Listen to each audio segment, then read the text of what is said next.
Tak warai ya dadi wong alim. Kempung malam piro? Malam 22. Selikur. 22 selikur. Piro? Yes. Yes. Anggap ae Lailatul Qadar ora usah darani ganjil. Sing darani ganjil ya sapa? Aneh-aneh.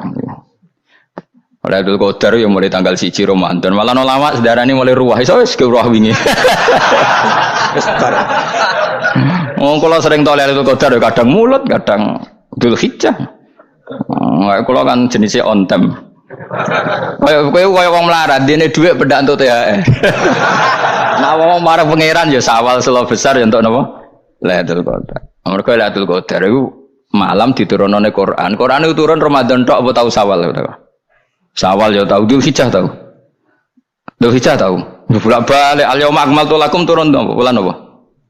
Dzulhijjah. Kowe ku mari amatir, itu angel terang. Sing darane Lailatul Qadar iku malam diturunne Quran. Quran turune iku piro? Ya macam-macam, Ramadan nggih bolak. Lah tapi ana kelas-kelas premium, ana kelas umum, kelas umum wis pokoke Ramadan. Sing ganjile dipilih salah sitok. Dadi iku pembatasan apa? Nah, Quran dhewe turun coba surat paling terkenal, ayat paling terkenal al-yauma akmaltu lakum turun tanggal piro? Tanggal 9 Arafah Dzulhijjah haji wada. Padahal ta'rif Lailatul Qadar apa unzila fihil Quran.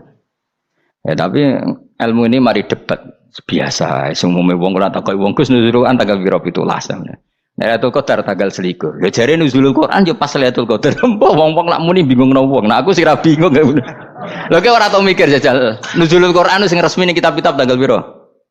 17. Lailatul Qadar tanggal. Padahal Lailatul Qadar disifati apa? Malam turune. Roh, nek ora tau bingung ngono. Wong ana kadang ngirim wong goblok, wong kok ayeme ngono. Ora tau mikir.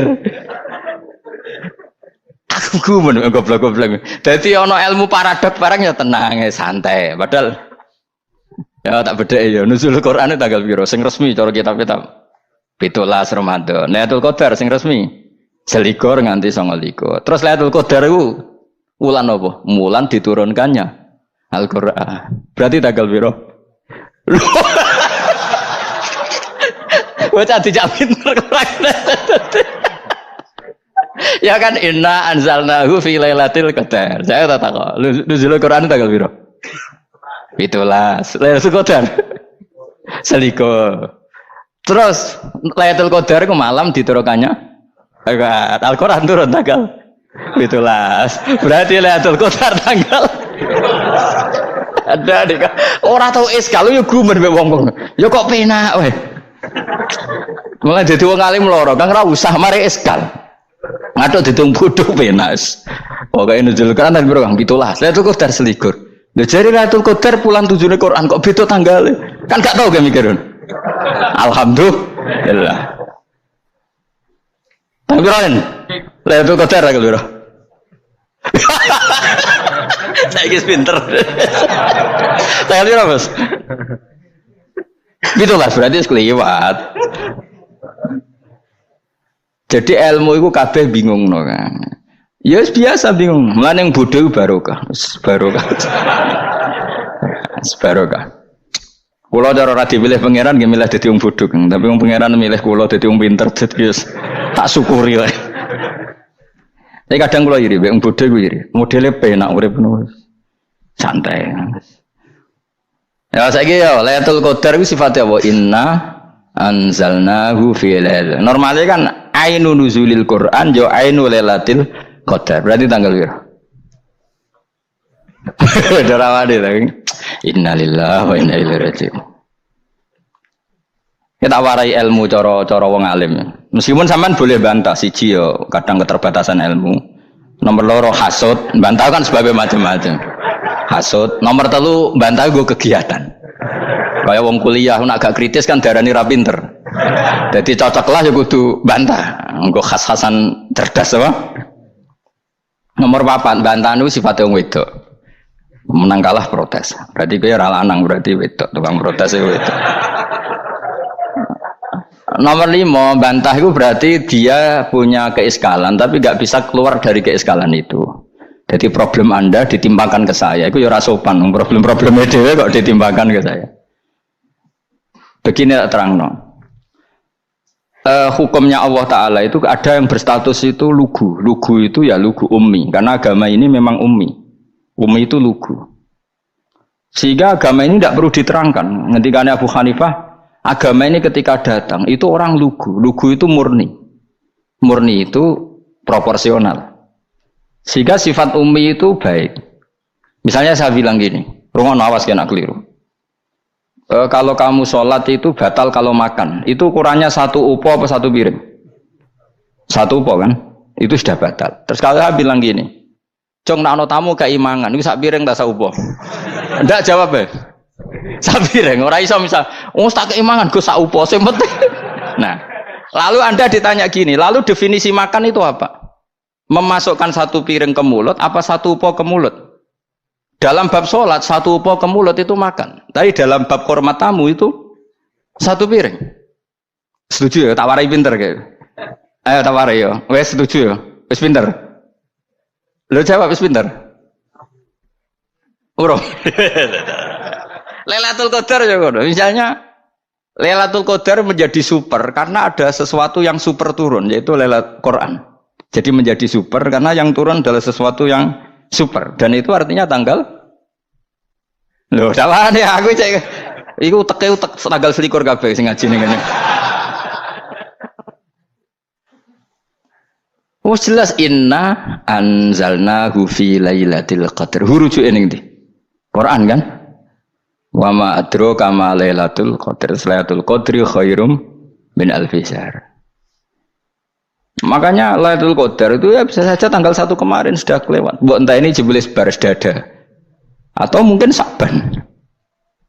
Jadi perdebatan ulama tentang Lailatul Qadar, malah ada wali yang bilang saya tiap hari mendapat Lailatul Qadar. Nah, itu malah ra kelas meneh, malah pusing, malah napa? Pusing. Udah enggak usah mikir itu. Jadi hukumnya Allah itu ada 2. Ada hukum itu lugu dan ini bagus. Makanya saya itu kenangan saya terbaik dalam membela Allah dan Rasul. Saya ulang lagi, kenangan saya terbaik dalam membela Allah dan Rasul itu masalah faraid.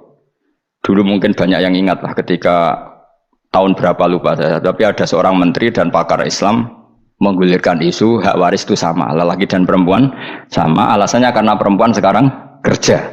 Jadi gara-gara kesamaan gender kemudian mereka ingin bagi waris itu apa? Sama lidzakari mislu hadzil unsayain itu ditentang. Gerakan itu pernah menguat, termasuk yang bisa dengan tanda kutip bisa menghentikan gerakan itu termasuk itu saya. Yang punya pikiran gitu tak parani, tak tantang begini. Saya bilang gini, Anda ngomong ini itu karena pinter apa karena tren? Tak tanya, ya karena pinter. Saya ini kan orangnya keren, punya kepangkatan jos lah. Ya kepangkatan jos, kepangkatan dunia, mesti cara pangeran bojos ora ya ora. Cara ukuran dunia itu jos lah. Tak tanya, saya itu Pak Ba, termasuk yang setuju gerakan kesamaan gender. Dulu kan lelaki perempuan itu beda sekali karena lelaki kerja perempuan tidak. Sekarang sama-sama kerja maka warisnya harus sama. Terus saya tanya gini, lalu penyebab warisan itu kerja apa lelaki? Dia jawab kerja. Dia nggak ngerti kalau ngadepin saya. Saya ini kan orang alim yang biasa belajar mantek. Dia ini roh nak aku ngalim. Sembrono ya jadi ini. Ketika tak tanya gini, lalu misalnya saya punya anak, yang anak saya putri itu direktur BUMN atau direktur bank atau direktur PT besar. Kemudian anak lelaki saya idiot, goblok. Warisannya dikasihkan siapa? Kalau kerja adalah alasan dapat warisan, berarti anak saya perempuan itu yang dapat warisan dong. Anak saya lelaki kan idiot, nggak kerja. Lalu warisan itu berdasar prestasi apa empati? Kalau berdasar prestasi malah Anda ini aneh. Sudah kerja direktur BUMN hanya karena dia kerja, dia dapat warisan karena Anda bilang asbabul irsi adalah kerja. Kalau saya bilang karena empati, saya juga gak fair. Yang kerja juga butuh modal gak saya warisi, tapi yang idiot tak warisi karena warisan berdasar empati. Lalu Anda milih mana? Bingung deh namanya. Sampai dia ikrar, saya belum pernah mendapat perlawanan seperti ini karena Anda ngomong sama orang-orang goblok kata saya. Terus saya bilang, saya ini ngaji Wahab khatam berkali-kali. Anda mungkin baca kitab Wahab itu hanya terjemah. Maka menurut Islam yang menjadi hak waris itu sebabnya dzukurah wal unasah, kelelakian menjadi dapat 2 bagian, keperempuanan menjadi 1 bagian, dan itu Islam tidak mau urusan dengan prestasi maupun empati, mujarradul dzukurah dan mujarradul unusah. Sehingga dengan seperti ini tuh Islam nggak ribet. Coba kalau kamu pakai ilatul hukmi, pakai cara berpikir logika, malah ruwet. Karena tadi, kalau kesamaan gender itu karena perempuan kerja, lalu misalnya yang lelaki idiot misalnya atau pengangguran, warisan kamu kasihkan siapa? Kalau kerja itu menjadi alasan hukum, kamu kasihkan yang perempuan kan? Aneh enggak? Yang sudah kerja malah kamu kasih warisan yang nganggur? Enggak. Berarti berdasar prestasi atau berdasar empati. Kalau kamu dapat warisan, idiot dulu dong. Idiot dulu, goblok dulu, kecelakaan dulu, baru dapat warisan karena dapat empati. Yang sudah PNS nggak perlu dapat warisan karena sudah juga ruwet. Fikih seperti ini ruwet nggak? Ruwet. Nah, kata Imam Haromen gurunya Ghazali, agama itu kadang dinuna dinul ajais. Kita ikut yang lugu saja. Allah bilang lelaki dapat 2 bagian dari perempuan, ya lelaki ya yang punya alat kelamin, penis. Perempuan yang punya farji, ya sudah gitu aja, gak usah ruwet-ruwet. Kenapa begitu? Ya sudah seperti itu. Nanti lama-lama gini kalau diterusin. Ada seorang dokter fikih perempuan. Dia menguasai fikih sholat. Ruhin lanang tapi gak menguasai fikih sholat. Rohnya mau pesolatan misalnya. Lalu yang jadi imam siapa kalau berdasar prestasi? Perempuan dong, karena dia doktoral fikih sholat. Dia menguasai aneh-anehnya sholat. Ghoro ibu masaili sholat dia menguasai. Sementara Rukin takoki sholat itu apa Rukin? Pokoknya ini Gus ngadeg terus lugu, terus ngadeg balik, apa? Ada mulan, nak salam ngalerin. Dia tahunya hanya itu dok. Lalu kalau nuruti imam sholat adalah yang terpandai dalam fikih sholat, tentu yang imami perempuan. Tapi agama ini tidak seperti itu. Pokoknya wong lanang imami, wong beda. Jadi makanya kata Imam Haromen dinuna dinul ajais, sampai Said Muhammad itu sering ngutip beliau gini kan, Allahumma imanan ka imanil ajais, ya Allah semoga iman saya menerima konsep engkau itu ka imanil ajais, imannya wong wedok-wedok sing lugu, ajis itu perempuan lugu yang sudah sepuh.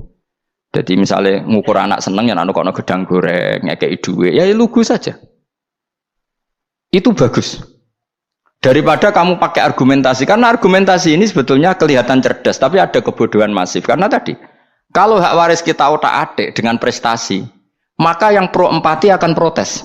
Paham ya? Masa yang sudah kerja dikasih banyak, yang idiot enggak? Tapi kalau berdasar empati juga aneh. Masa dapat warisan harus goblok dulu, harus kecelakaan dulu. Maka Rasulullah pernah ngendikan ketika ditanya, lalu warisan untuk siapa ya Rasulullah? Nabi jawabnya lucu. Fali aula rojulin dakarin. Jadi Nabi sempat ngendikan kata rojul.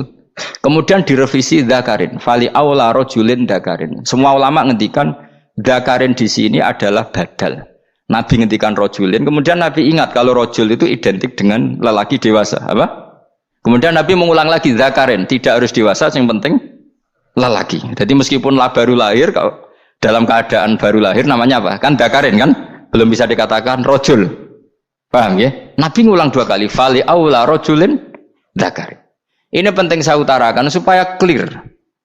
Jadi agama itu gak usah diotak-atik. Ya itu tadi misalnya imam sholat itu lelaki, ya sudah lelaki. Lelaki itu apa? Yang punya alat kelamin lelaki. Jangan dibalik ini. Yang dikatakan lelaki itu orang kuat. Jika meskipun perempuan kalau kuat, misalnya perempuan anggota poluan, lelakinya cemen, idiot, maka imamnya perempuan gitu. Karena makna lelaki adalah kuat. Ini keruwetan. Jadi agama itu tidak seperti itu. Nah sekarang kembali ke pilihan. Yang dikatakan pilihan itu orang hebat. Apa yang dipilih, apa berdasar definisi, apa berdasar kehendak yang milih. Loh kok mulai do pinter, tumben do pinter. Alam raya ini milik Allah, dan semua di alam raya ini milik Allah. Maka dipilih tidak dipilih itu terserah yang punya, apa terserah kita, apa terserah kriteria, apa terserah definisi. Dalam konteks kita sebagai objek diambil, tentu terserah yang punya. Kemudian Allah bilang, orang-orang itu saya pilih. Nah kalau milihnya Allah berdasar kepunyaan, tentu Allah boleh dong memilih orang yang sebetulnya berstatus dolim. Ya tapi ya tetap dia dolim, tapi ya tetap dipilih. Kenapa ya? Karena Allah yang punya. Saya misalnya orang kaya, boleh nggak punya HP buruk? Boleh kan? Terserah saya. Saya orang kaya, beli HP mahal, medium dan paling buruk. Boleh nggak? Boleh saya yang punya. Enggak boleh Gus, ini orang kaya harus beli HP yang mahal. Yang bilang harus siapa? Nah, kegoblokan kita ini seperti ini. Nak wong sugih HP-ne kudu larang. Nak wong alim kudu bojone ayu. Sing kudu darani kudu ayu ku sapa? Nak maji jalan nang dumdu swarga lho kudu iku sing swargane mbahmu tapi kudu. Nah, kita ini sering berpikir ngatur Tuhan. Nah, Indonesia negara yang mayoritas muslim terus Islam Indonesia kudu dadi sampling Islam seluruh apa? Dunia. Ya ora usah sombong ngono ya keben mayoritas juga wonge kakean ngono ae ora perlu GR jadi sampling percontohan Islam internasional ora perlu ngono. Lah misalnya terus jadi contoh misalnya nang Masjid Haram niru Jumatan ning Indonesia berangkat mbek do rokokan. Bariku teki diusep-usepno ning pojok pager. Lah misalnya wong Mekah terus do ngono kabeh karena mencontoh Islam Indonesia. Kacau gak? Ora usah GR ngono biasa wae. Napa? Biasa wae.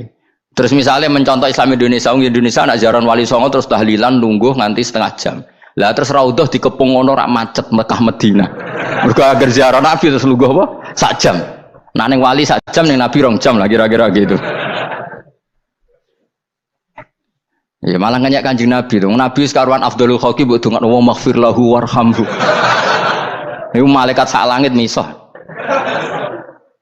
Ya Nabi kok ndongakno di sepuro. Kowe tapi ya butuh sepuro.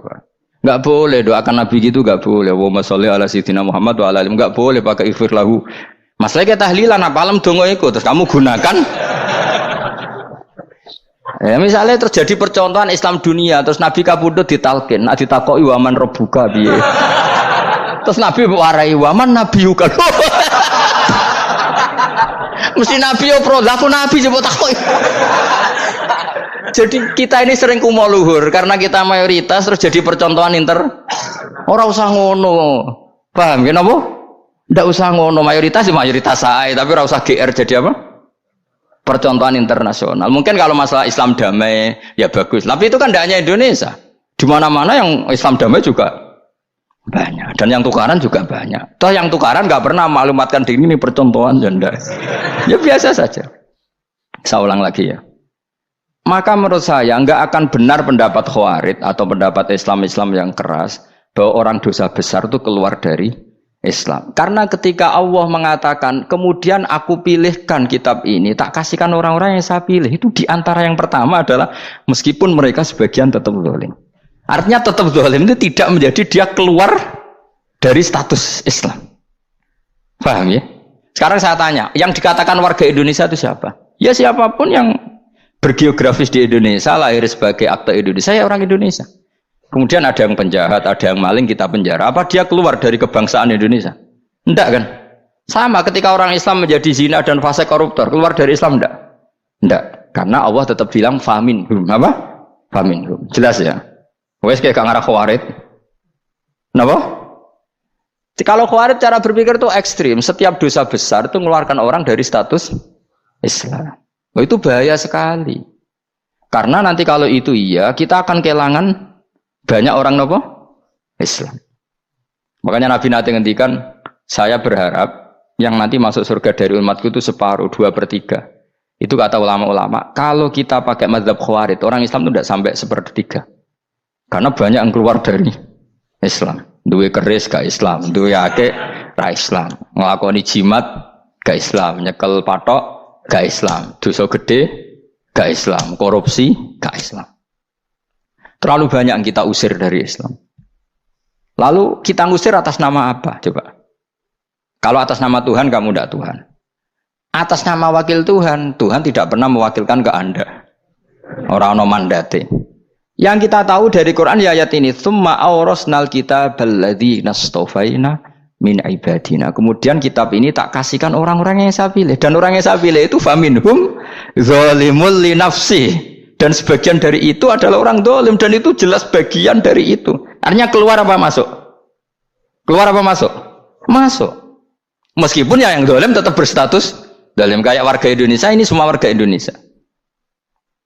Paham ya? Yang maling ya tetap warga Indonesia, meskipun ya tetap maling. Jelas ya? Betul nanti gitu. Makanya ahli sunnah itu pendapatnya falam nukafir mu'minan bil wisri. Kita tidak akan mengkafirkan orang mukmin hanya karena melakukan dosa. Kenapa ya? Karena Allah bilang faminhum setengah sangking itu masuk bagian. Dan itu luar biasanya Allah disebut istofaina. Tetap orang-orang apa? Pilihan. Maka ini penting saya utarakan supaya kita ini tidak sok-sokan. Terus yang zalimul nafsi pun potensi dimaafkan sama Allah. Asal dia tobat, dan tobat itu sama Allah nggak ada batasnya. Malam yuhur kiri sampai apa? Nafas apa? Terakhir. Dan kadang orang itu sebetulnya nggak niat tobat, cuma ada perilaku tertentu sing dadian Allah itu simpati. Itu juga banyak yang diterima tobatnya Allah. Makanya kata ulama-ulama itu, istighfar itu tidak syarat diampuni. Yang menjadi orang terampuni itu kehendak Allah. Istighfar itu bagian kecil dari syarat-syarat itu. Bisa saja orang tanpa istighfar tapi diampuni Allah. Misalnya Allah dawuh, wa yaghfiru ma duna dzalika liman yasha. Itu bukan liman yastaghfir tapi liman yasha. Contoh masyhur kan, kamu pernah dengar kan, ada orang nakal itu, Mumisa itu ya kira-kira lonte atau apalah. Dia datang pulang ketika melihat anjing ngeleti pasir, dia berpikir ini kehausan kayak saya. Kemudian dia turun ke sungai memberi minum anjing itu, kemudian Allah memaafkan dia karena itu. Pas itu di semua hadis riwayatnya dia tidak pernah istighfar. Terlalu punya perilaku yang menjadikan dia diampun. Banyak enggak seperti itu?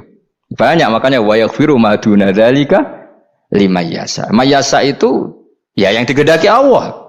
Bisa saja kalian ini sering istighfar tapi enggak dimaafkan Allah. Tapi delala punya satu perilaku yang cara Allah itu penting, kemudian dimaafkan. Kayak Saharatu Fir'aun itu dia tidak pernah istighfar, tukang sihir Fir'aun. Dia diampuni Allah, dikasih iman tuh gara-gara jadi wong Jogja. Wis ngono tok. Jadi pas mau duel adu sihir.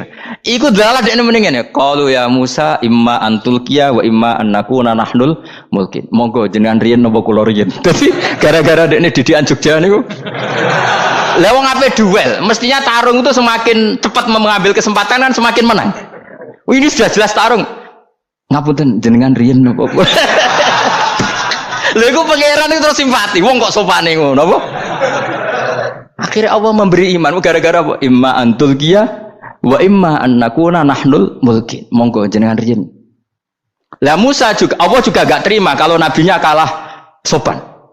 Sehingga Allah memerintahkan Musa adalah sopan. Mboten jenengan mawon. Jadi Nabi Musa qala bal alqu. Jadi Nabi Musa enggak jenengan riyen mawon. Jadi coba, itu kan unik. Dia tidak ingin diampuni Allah, tapi adalah dia sebenarnya satu perilaku yang menjadikan Allah itu simpati, yaitu kesopanan dia dengan Nabi Musa. Imma antulqiya wa imma annakuna nahnul. Nabi Musa juga bilang qala bal alqu, moga jenengan riyen mawon. Akhirnya sakit, nggih nak ngoten. Makanya Fir'aun itu mangkelnya bukan main. Ketika pertunjukan itu akhirnya kan Saharatu Fir'aun kan kalah. Setelah kalah langsung iman. Maka kata Fir'aun, ini jelas Musa itu guru kamu. Cuma pura-pura saja kamu pro saya. Lah buktinya apa? Jare buktinya tadi monggo-monggonan gitu. Makanya Fir'aun bilang innahu lakabirukumul ladzi 'allamakumus sihr. Wah, itu mesti Musa itu gurumu. Padahal ya gak kenal sama sekali. Cuma gara-gara monggo-monggonan tadi itu akhirnya terus pikirannya Fir'aun. Wah, mesti harus kenal suwi, mau gayane tok. Mergo gara-gara monggo jenengan riyen. Mboten monggo jenengan mawon. Jadi makanya sampean jangan putus asa. Makanya keliru sekali kalau kita bilang diampuni Allah nunggu istighfar. Enggak. Tentu istighfar penting, kita sepakat. Istighfar itu penting, kita sepakat. Tapi itu tidak satu cara-caranya Allah untuk orang bisa diampuni. Nabi misalnya ngendikan ana wa kafilul yatim kahateni fil jannah. Coba. Orang sering istighfar sama kafilul yatim, kira-kira surganya cepat mana? Cepat kafilul yatim meskipun enggak istighfar. Kalau istighfar terus tapi medit ra karuan. Tak jamin pun rokok alamatnya medit jelas nih rokok aku roh. Terus jelas. Al-bakhil qaribun minan nar, jelas alamatnya deket-deket situ lah, paham ya? Wis jelas as-sakhi qaribun minallah, qaribun minan nas, baidun minan nar. Nah al-bakhil baidun minallah, baidun minal jannah, qaribun minan nar. Jadi wong medit itu ya deket-deket situ alamatnya sudah jelas deket-deket neraka. Ana wa kafirul yatim kahateni fil. Berapa? Apa semua yang dimaafkan Allah Nabi nyebut syaratnya istighfar? Kebanyakan malah enggak. Orang alim misalnya. Makanya orang alim kalau jarang istighfar kamu enggak usah iri. Orang alim tuh mulang tok, itu langit bumi mintakan ampun.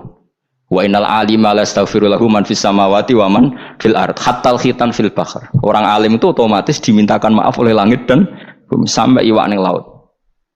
Mengapa jendur Gus Pak jangan istighfar. Aku sing istighfar iso akeh sembrono. Langit bumi no. Mulane kula nu jarang istighfar bukan karena saya sombong, memanfaatkan istighfar mereka no. Dan saya yakin itu lebih mandi timbang istighfar saya. Mun koman fis samawati nglebokno Jibril, Mikail, orang-orang keren no, makhluk-makhluk no, keren. Saya baru cari hadis yang wa innal muta'allim sing ijek belajar tapi belum ketemu. Nanti kalau ketemu tak kasih tahu apa? Karena hadisnya yang saya baca masih wa innal alim apa? Orang alim jadi agak ketat. Nah, nanti kalau sudah ketemu wa innal muta'allima. Nanti dicari. Tapi pasti palsu kalau ada itu. Karena semua teksnya itu apa? Alim. Atau ya kamu alim dibanding yang di bawahnya ya semoga itu masuk apa? Jadi dibanding orang Papua kan harus alim. Saya ulang lagi ya, ini penting sekali. Jadi latihlah jangan punya gerakan takfiri orang lain dianggap kafir, orang lain dianggap kafir karena Allah tidak pernah mengusir hambanya. Meskipun apapun salah najiyah kata Allah tetap faminhum. Apa? Faminhum. Hum itu rujuknya ke yang depan. Jadi termasuk orang-orang yang saya pilih adalah faminhum zalimul li nafsi, tetap dia di arena itu. Nisbatnya Islam ya tetap di area Islam itu. Meskipun yang ya kayak warga Indonesia coba. Warga Indonesia itu siapa yang terlahir di Indonesia dan berKTP berkartu keluarga Indonesia sudah. Nanti tentu yang bajingan tetap bajingan, yang koruptor tetap koruptor. Tapi menjadi warga Indonesia atau keluar dari warga Indonesia? Tetap warga Indonesia. Kira-kira seperti itulah analoginya. Tetap istofaina tapi tetap berstatus faminhum dalim. Tapi rujuknya kan tetap faminhum iku setengah saking alladzinas tofain. Mulane ngaji sing tenanan, kowe ora usah anut khawarit. Khawarit ku apa ngamukan. Sithik-sithik wong liya salah iku apa-apanan. Lho saya juga mangkel be wong dolim. Semua orang soleh mangkel be wong dolim, tapi ya dihukum saja. Misalnya dalam Islam ada qisas, ada had, ada hadul qadzaf, hadus sarika. Ya hukuman saja, tapi hukuman itu tidak bisa menghilangkan status. Ya sama seperti manusia tetap manusia, meskipun apapun dia ya manusia. Ya tadi misalnya manusia itu siapa? Ya manusia itu ya manusia. Terus kamu bikin orang yang standar ideal manusia adalah yang berperilaku baik, yang enggak pernah salah. Kemudian kalau Zaid itu maling berarti tidak manusia. Terus barangnya apa? Ketek. Tidak bisa, makanya kembali lagi dinul aja. Kamu bikin definisi manusia itu tidak usah seangkuh itu. Manusia seperti ini manusia ya sudah, maling ya manusia, orang soleh ya manusia, orang sedengan ya manusia. Lelaki itu apa? Yang punya alat kelamin penis itu lelaki, titik sudah. Sehingga nanti warisannya ya dia lelaki. Sholatnya dia bergaya. Kamu tidak usah bilang gini, lelaki adalah yang cakap memimpin, yang maco, yang kuat. Jika kalau tidak seperti itu namanya perempuan.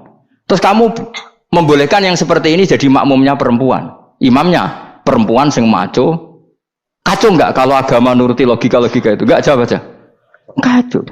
Lalu lucunya sekarang banyak kecerdasan yang mengarah ke sana. Makanya agama ini jadi kacau karena sudah ada dinul ajais. Agama ini agama ummi.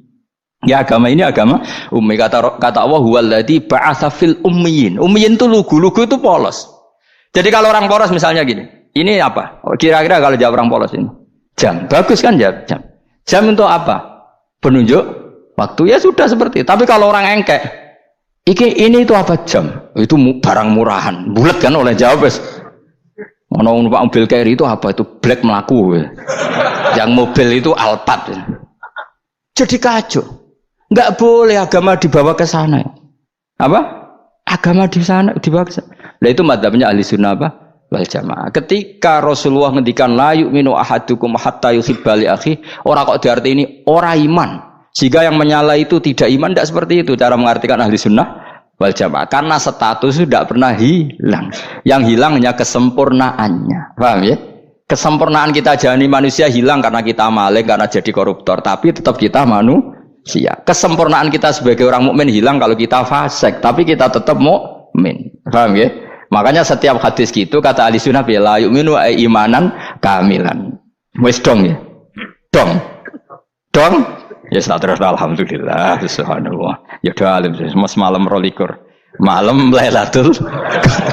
Aku kadang yang melok goblok aduh. Saya tuh sering dididik sama bapak saya, sekumpul wong akeh kudu melok goblok guys. Makanya bapak itu kalau ada orang pidato, bapak kan juga nggak suka pidato juga, tapi ya kerso kadang-kadang, saya pun kadang-kadang kerso. Asal sing utus pernah guru, pernah sepuh kadang kerso. Nah, bapak nak pengajian diomongin balik dari bapak, malah bingung, ngomong apa wae. Coba kita dengan PD-nya bilang Lailatul Qadar itu 21 sampai berapa?